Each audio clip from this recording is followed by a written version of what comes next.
Muummee Ministeeraa Dr. Abiy Ahmed ayyaana Irreechaa sababeeffachuudhaan ergaa baga geessanii dabarsaniiru. Irreechi hiree nagaa araaraati jedhan. Duraan dursee baga bacaqii baatanii gara booqaa birraatti ceetan bagattiin isin ga'ee jechuun barbaadaa kan jedhan.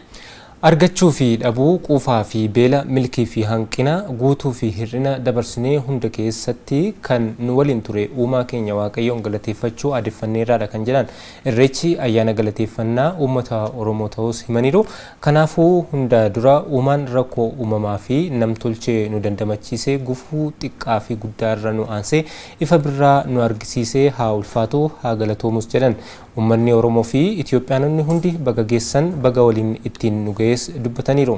Gaaffiiwwan namni uumaaf nageenya namni waliif nageenya jedhaman irreechaaf malkaa bu'uun dura gaafatamuun kan baratamedha.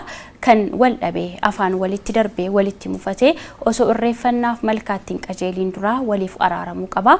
Uumaa galateeffachuun dura uumaa fi uumama waliin araaramuutu duudhaa fi safuu baratamedha. Weedduun galataa mareeyoo jecha jiidha harkatti qabatanii miidhagina jamaatiin malkaatti gadi qajeelan sun mallattoo tokkummaa hiree nagaa ayyaana irreecha birraa Oromooti. Kanaafis namni irreecha beeku gadoo lagatee nagaa lallabaa jaalalaa fi tokkummaa waltumsaa fi obbolummaan qajeeltoo isaati kennaa kabajamaa uumaarraa argateef beekamtiis ni kenna waloomaa fi waliin jireenya uumamaa dinqisiifachaa uumaaf galatas galcha harka qalleessaa of harkaa dhabe ni hirpha ni deeggera kan daare daara baasa mijuu waliin qooddatee gammachuus ni hira hireen nagaa irreecha keessa jiru hiika daangaa ofii keessatti nagaan taahuuf jiraachuun olitti waliif birmachuu of keessaa kan qabudha. Irra deebiin baga ayyaana irreechaa bara 2016 geessan baga gammaddan jechuun fedhas jedhaniiru Muummee Ministeera Dr. Abiy.